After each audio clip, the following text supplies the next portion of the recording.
और मेंबरान असेंबली की तनख्वाहें 200-200%। Supreme court के जजों की तनख्वाह 8 से 10 लाख थी।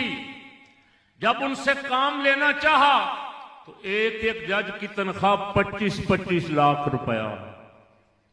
वो क्या कर रहे हैं बैठे? कौम का हक बनता है कि नहीं, सवाल करें, बोलें तो सही।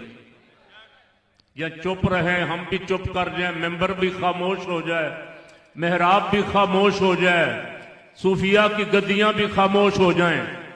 इस बर्रे सगीर पाको हिंद में नक्शबंदियों का सबसे बड़ा पेशवा इमाम रब्बानी हजरत मुजद्दिद अल-सानी अकबर और जहांगीर के खिलाफ खुम ठोक के मैदान में निकले या नहीं निकले? उनके खुलफा में बड़े बड़े सूफी थे। किसी एक का एक कौल भी मुझे दिखा दे।